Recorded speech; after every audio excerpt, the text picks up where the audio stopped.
Bueno, vamos a arrancar con lo que entonces dejamos pendiente del modelo entidad-relación de la clase pasada y seguir con el modelo entidad-relación extendido. Y cualquier cosa, cuando necesiten aclarar alguna duda, me consultan, paramos un cachito y me consultan. Bien, el otro día hablábamos de vínculos, pero los vínculos que estuvimos viendo eran vínculos binarios, es decir, había conexión de ese vínculo con dos entidades. Pero los vínculos pueden ser de mayor cantidad de entidades, es decir, puede ser como este, un vínculo ternario, o combinar 4, 5 entidades, no hay problema por eso. ¿Qué se tiene que dar en un vínculo ternario, como en este caso? Que las tres entidades necesiten participar las tres en el mismo momento. Por ejemplo, cuando un cliente solicita artículos, que un vendedor sea el que registre esa solicitud de artículos, por ejemplo. Entonces, sí o sí, en el mismo momento para que se dé la solicitud, tienen que estar la entidad cliente, la entidad artículos y la entidad vendedores vinculada. Hay alguien que tiene el audio abierto y se escucha de fondo. Gracias. Bien, hay algo que vamos a respetar, que aparece en la bibliografía que usamos en la cátedra, que en los vínculos ternarios, o de más de dos entidades, la cardinalidad mínima va a ser siempre 1. Es una cuestión de notación, porque después vamos a ver que cuando esto se pase al modelo relacional, que es el que necesitamos para implementar en bases de datos, vamos a ir analizando otras cuestiones. Pero inicialmente, vamos a decir que siempre la cardinalidad mínima de un vínculo ternario va a ser 1. 1 a n, 1 a m, y puede existir, como en este caso, un vínculo 1 a 1. Es decir, un cliente puede solicitar muchos artículos, pero en esa solicitud participa un único vendedor. Eso es lo que dice este modelo. Ahora, cuando haya más de 1, acá también podría ser de 1 a L. Ya vamos a ver algunos ejemplos. Este es el mismo ejemplo que veníamos con el binario de clientes-artículos al que se le agregó el vendedor. Nada más. Los atributos siguen estando, todo igual que lo teníamos en el otro modelo, nada más que agregamos una entidad más. Y la relación vincula 3 entidades. Y como dijimos recién, un vínculo ternario puede tener todas las cardinalidades a mucho. Bien, entonces, ¿qué vimos hasta acá? Las entidades fuertes, que necesitaban sí o sí de un atributo que funcionara como clave o identificador, y ese identificador decíamos que era un atributo o conjunto de atributos que me permitía identificar unívocamente una instancia de esa entidad fuerte. La entidad débil, que la notábamos con doble raya, dependía sí o sí de otra entidad, que podía ser fuerte o una entidad de nivel superior. La entidad débil tenía un discriminante. Para conformar la clave de la entidad débil necesitamos de esa entidad fuerte o de nivel superior, de la clave de esa entidad fuerte o de nivel superior, más el discriminante de la entidad débil.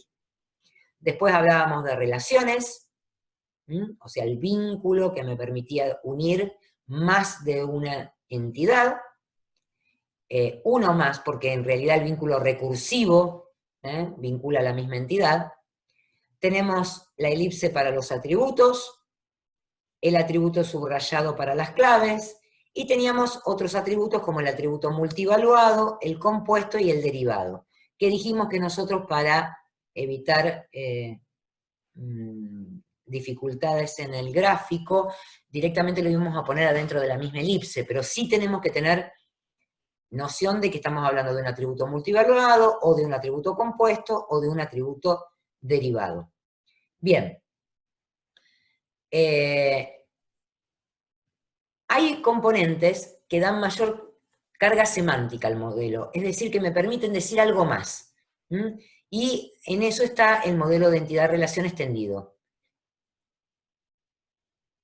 Bien, una de esas componentes del modelo de entidad-relación extendido son las superclases y las subclases.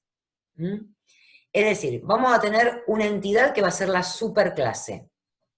Por ejemplo, clientes, ¿sí? Pero algunas de esas subclases las vamos a querer agrupar. O sea, algunas instancias de esa superclase las vamos a querer agrupar. ¿Por qué? Y porque a lo mejor hay atributos que se aplican a esas subclases y no a todas, o hay relaciones que se hacen con esas subclases y no con todas. ¿Cómo se hace para definir estas subclases de esas superclases? Bueno, hay dos formas. Una se llama especialización y otra se llama generalización. Es decir, podemos partir de especializar, por ejemplo, clientes, poner clientes personas físicas, clientes empresas, y ahí estamos haciendo un refinamiento conceptual descendente, o podemos decir personas, tenemos una empresa que trabaja con muchos tipos de personas y tiene afiliados, tiene docentes, tiene alumnos, tiene un montón de categorías de personas, y decimos, bueno, pero todas se pueden nuclear en una clase o en una superclase personas que tengan ciertos atributos en común. Por ejemplo, el apellido y el nombre, la forma de identificarlo, etc. A eso se lo llama refinamiento conceptual ascendente. Vamos hacia arriba y generamos la superclase. Entonces, acá tenemos un ejemplo donde hay una superclase que es artículos. Esa superclase artículos tiene una idea de artículo, una descripción y un tipo de atributo. De esa superclase derivan dos subclases, porque este modelo así lo requirió, y esas subclases son bebidas o ingredientes. Bien, fíjense que para decir que una bebida, perdón, que un artículo es bebida o ingrediente, hay un atributo, en este caso, que es el tipo de artículo. Ese tipo de artículo me define si una bebida, si un artículo es bebida o si un artículo es ingrediente. Entonces me permite navegar, digamos, por esta jerarquía hacia las bebidas que agregan un atributo que se llama cantidad en centímetros cúbicos, por ejemplo, y nos permite navegar hacia ingredientes que a su vez se vuelve a dividir en subclases. En este caso, los ingredientes pueden ser elaborados o comprados. Y acá dice que hay una especialización por usuario. ¿Por qué especialización por usuario? Porque no hay un atributo que a mí me indique que es elaborado o es comprado. Es el usuario el que indica, a este ingrediente lo compré o a este ingrediente lo elaboré. Ejemplo, la mayonesa puede estar en las dos situaciones. Puede ser que se elabore, y entonces tengo la receta para su elaboración, o puede ser que se compre y tengo un definido qué cantidad de días de vencimiento yo voy a admitir para comprar ese artículo que es ingrediente. Bien, hay algunas otras cosas que quiero que miren en esta anotación. Cualquier cosa me paran y me dicen, no entendemos algo. El artículo, dijimos, por este atributo, o era bebida o era ingrediente. Y hay acá una D. Esa D significa que esta especialización es disyunta. Es decir, o es una cosa o es la otra. No puede ser ambas a la vez. O sea, un artículo no puede ser bebida e ingrediente a la vez, para este modelo. A lo mejor encontramos algún ejemplo que sí pueda dar, pero no va a ser para este modelo. En este modelo, si yo tengo un artículo, o va a ser bebida o va a ser ingrediente. Otra parte de la notación es esta doble línea de acá. Un artículo, dijimos por la D, es bebida o ingrediente, pero por esta doble raya vamos a decir que es una especialización total. Es decir, no hay artículos que no sean o bebidas o ingredientes. Sí o sí tienen que ser alguna de esas dos cosas. No queda solamente en artículo. No hay otro tipo de artículos. Con ingredientes, acá pasa distinto. Dice, el ingrediente puede ser elaborado, puede ser comprado o puede ser cualquiera de las dos cosas. Esto significa esta S que está acá. Significa que es solapada. Que esta especialización es solapada. Es decir, puede ser elaborado o puede ser comprado. Quiere decir que si yo busco un ingrediente, un artículo, mayonesa, que es ingrediente, para saber si lo tengo como elaborado o comprado, voy a tener que recorrer las dos subclases que dependen de ingredientes. ¿Se entiende? ¿Alguno? Sí, profe, pero esas U que están como ahí en las rayitas, Bien, ¿qué ahora te significan? explico. Esas U en realidad lo que indican es cómo voy a recorrer esta jerarquía. No necesito ponerlas. Es la dirección de la jerarquía. No necesito ponerlas porque en general los dibujos me quedan como para poderlos recorrer hacia abajo. Pero llegado el caso que se necesite, le pongo, digamos, el orden en que voy a seguir navegando esta jerarquía. Nada más, pero pueden no ponerlas. Ok. ¿Algo más que vean? En el caso de la opción que es la especialización disyuntiva, Sí. ¿solamente para dos casos o No, pueden no, tener puede más ser opciones? más. Pueden ser todas Pueden las ser opciones más. que quieran. Ok. A ver, una cosita. Acá la especialización es por atributo, en la disyunta es fácil, ¿sí? Porque pongo un solo valor. Bebidas, ingredientes. Si tuviera otro tipo de artículos, lo sigo poniendo acá y le pongo el tipo de artículo. En el caso de la solapada, es bastante más complicado, porque la solapada yo tendría que estar diciendo todas las combinaciones. Entonces, en general, no hay un tipo de artículo que me determine ese solapamiento. ¿Se entiende? Que le pueda poner todos los valores. Es complicado. Por eso no se le pone generalmente un atributo. Bueno, ¿seguimos?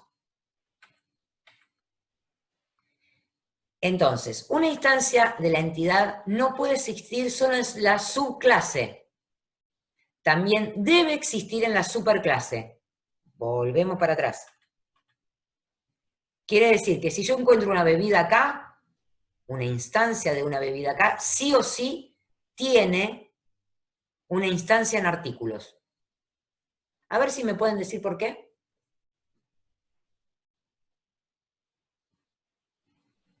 ¿Qué necesitaría saber yo de la bebida? El ID de artículo. Exactamente, necesito el ID, la descripción y el tipo de artículo. O sea, los atributos asociados a la superclase. No se ponen en las subclases. Ni el ID del artículo, ni la descripción, ni el tipo de artículo en este caso. El identificador está siempre en la superclase. A lo sumo, yo tengo nuevos atributos en las subclases, como en este caso cantidad de centímetros cúbicos o unidad de medida. ¿Está? Pero no vuelvo a repetir ninguno de los atributos, y menos aún el atributo o el conjunto de atributos identificador. ¿Estamos? Entonces, sí o sí, una instancia que existe en la subclase, existe en la superclase. ¿Qué otra característica?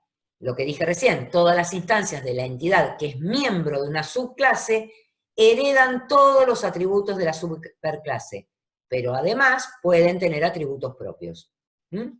Entonces, volvemos acá, hay herencia. ¿Qué heredo? En bebidas, y de artículo, descripción y tipo de artículo, y agrego cantidad en centímetros cúbicos. En ingredientes, y de artículo, descripción y tipo de artículo se heredan, se agrega unidad de medida. ¿Qué pasa en elaborado? Heredo todo lo que heredaba este ingrediente y la unidad de medida y agrego receta. No vuelvo a repetir en las subclases, sino que heredo de la superclase de la que depende. Bien. Las características estas de disyunción o solapamiento, ¿sí? O de completitud, se llaman restricciones, ¿tá? Entonces, una jerarquía puede ser disyunta o solapada. Y puede ser completa, total o parcial. Volvamos acá. Yo podría tener, dije, artículos que sean bebidas o ingredientes y es disyunta. No pueden estar en los dos lados, está en uno de los dos, ¿sí? Obviamente si estos son más, si son 3, 4, 5, pasa lo mismo, ¿no? Hay una sola instancia en una de las subclases que se derivan de artículos. Ahora, esta doble raya decía que sí o sí había una en bebidas o ingredientes. Si le saco una de las rayas y la dejo simple, quiere decir que podría haber un artículo que ni es bebida ni es ingrediente. Por ejemplo, vamos a suponer que esta empresa también registra los artículos de limpieza acá, pero no quiere hacer una jerarquía, deja en artículos esa descripción y el tipo de artículo. Nada más. Y no le hace una subclase. Lo deja ahí arriba. Entonces, esa jerarquía, digamos, sería de solapamiento, perdón, disyunta, pero sería parcial. Igualmente ya vamos a ver más ejemplos. Bien, importante las reglas de inserción y eliminación de instancias. Esto quiere decir, cuando agrego una instancia a la superclase, ¿qué pasa con las subclases? Si agrego una instancia en artículos, en esta jerarquía, ¿dónde además tendría que agregar una instancia? Alguien que conteste. En las subclases. ¿En cuál?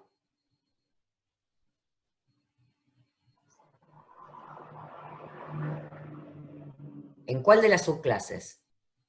Agrego un artículo nuevo, ¿sí?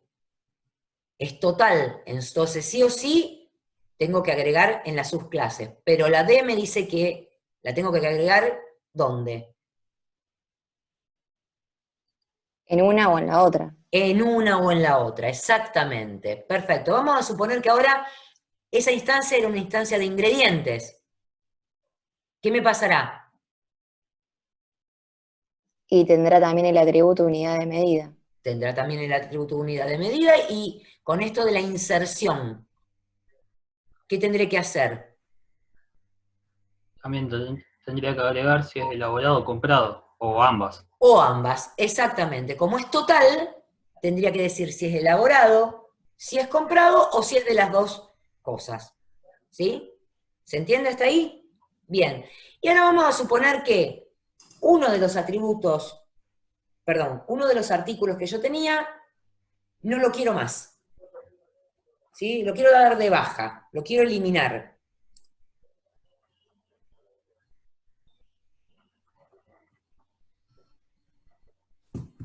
¿Qué tendría que hacer? Borrar el ID del artículo. Si borro solamente la instancia, ojo que no borro atributos, yo borro una instancia que tiene todo, ID de artículo, descripción y tipo de artículo, en este caso en artículo. Si yo borrara solamente la instancia de artículos, me quedan descolgado abajo todo lo que inserté antes. ¿Estamos? ¿Se entiende? Entonces Sí. sería un proceso inverso. Empezaría Claro, exactamente. por Tendría que abajo. primero, exacto, buscar hasta que pueda eliminar todo el recorrido, o sea, todas las instancias de las subclases que se fueron abriendo en función de este artículo, en este caso que yo registré. Bien. Bueno, acá tienen otro ejemplo de jerarquía. ¿Está? Acá fíjate que tiene la U, y esa U me sirve para decir que es una subclase que no tiene divisiones, tienen una sola, que puede estar o no, por eso es simple, es parcial, perdón. Acá tienen totales, tienen parciales, ¿sí? Bien. Después la charlamos a esta para no quedarme corta con la clase. Bueno, Este es el ejemplo que tienen ustedes en el apunte, que ya, además de la jerarquía, tener atributos, tiene combinaciones de algunas subclases con otras entidades, que a su vez son jerarquías, etc. O sea, este modelo se puede hacer tan complejo como uno quiera y tan complejo como que me permita también descubrir todas las vinculaciones que hay en los datos de la organización. Y acá existe herencia simple a todas las subclases.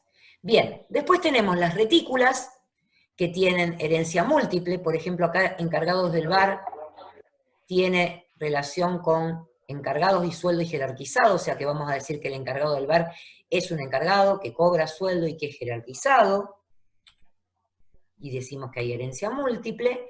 O tenemos categorías, ¿eh? Podemos tener entidades que son empresas y particulares, y armamos una categoría que se llama clientes en cuenta corriente con algunos de las instancias de empresas y particulares. ¿Está? Bien. Nos queda hablar sobre agregación. La agregación es una entidad de nivel superior. A lo que hace referencia la agregación es justamente al vínculo. En este caso decimos que hay eventos y hay temas para esos eventos.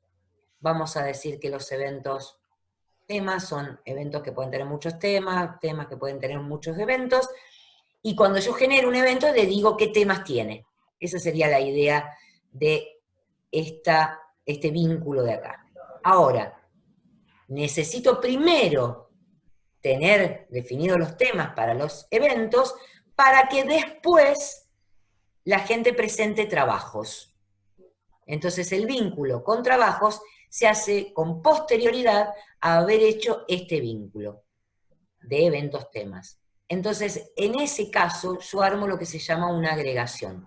No hago una entidad ternaria, no hago un vínculo, perdón, ternario, como vimos al principio de la clase.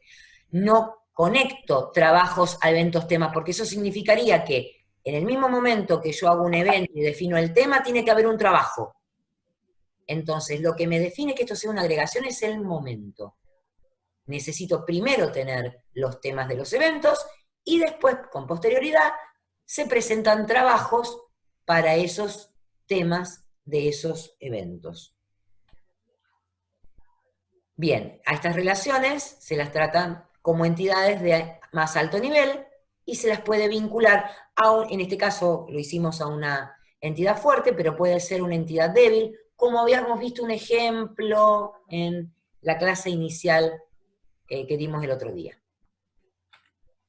Bien, acá tienen un ejemplo con una débil, como veían esa era tarifas, acá son valores. Bien, y con esto tienen ya la posibilidad de hacer toda la ejercitación práctica hasta el ejercicio o los ejercicios que son de más para parciales que para la ejercitación. Vamos a tratar de hacer todos esos y ahí después vamos a interactuar también con los ejercicios de más complejidad. Yo voy a cortar la clase y me quedo para consultas hasta acá,